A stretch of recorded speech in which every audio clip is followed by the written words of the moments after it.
ngayon? 20 plus? O 30? Pero yung nag-post sa forum, parang yun nga, sabi ko, 8 lang yata, wala pa eh. Kasi kami sa base, nag-base na kami sa forum. Kung sino yung active, kung sino yung masipag, kung sino yung nag-focus. Ganun lang. Kaya kung hindi mo makikita ng personal, o kaya yun nga. Kaya nagpa-open si Yusuf Global Announcement. Kaya nagpalagay sila naman EB at nag-post ng pictures. Kasi hindi nga namin nakikita personally yung nangyayari. Kaya kung post kayo ng ganyan, makikita, ang dami nyo, ebidensya na kasi yun.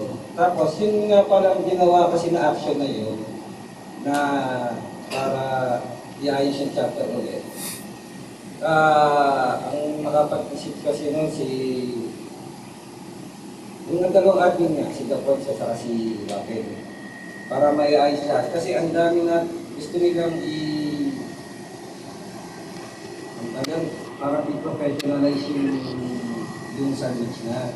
Hindi lang naman tayo yung forum na nagpalabas ng totoong username, nilabas. Meron na kasi ibang gano'n. Pero sa atin, ngayon lang natin pinatupad. Kasi ang dami na natin members, ang karamihan na natitrace namin, ang karamihan, double account o triple account lang.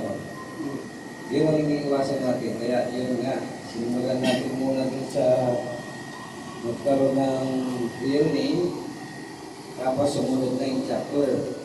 Kasi pagkatapos ng chapter, ng maayos na yung chapter, nabasa niyo naman, di ba? Lahat kasi gagawin yung nangyayari, lahat gagawin regular members na lang.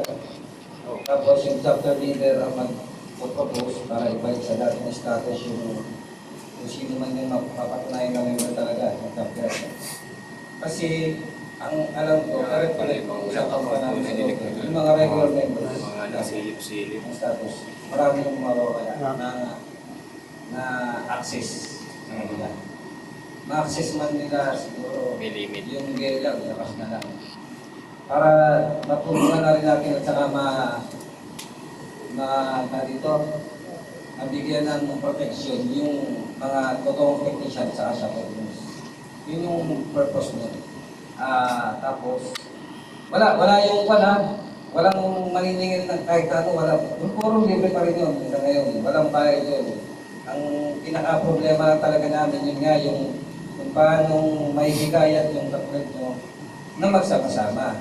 Yung kasi talaga yung purpose din ng ginawa na mabuhay chapter na kailangan sa isang lugar magkakakilala. Di ba, natandaan nyo naman, yung sa Goyata, yung naundoy kami. Ang laki na naitulong kasi nag-chapter sa amin.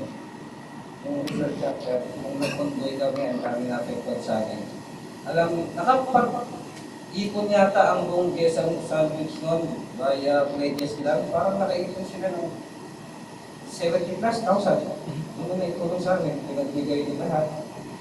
Malaking bagay kasi pagdating sa ganun, katulad doon, huwag naman mangyari. Pero kung halimbawa kailanganin, yun yung makakapag na yung chapter leader nyo, yung grupo. Tapos, magtutulong-tulong tayo lahat.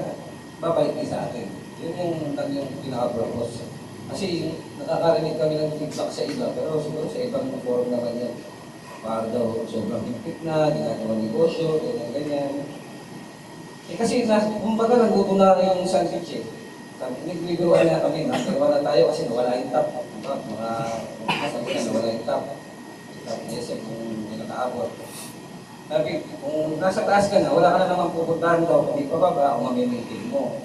Pero kasi kung gagawin natin yung stagnant na nandudol lang sa taas yung forum, ang mangyayari, makikita kasi namin, katulad ngayon, nangyayari, lahat ng magagaling na technician, parang ayaw na maglabas ng nalalaman nila, ng nadi-discover nila.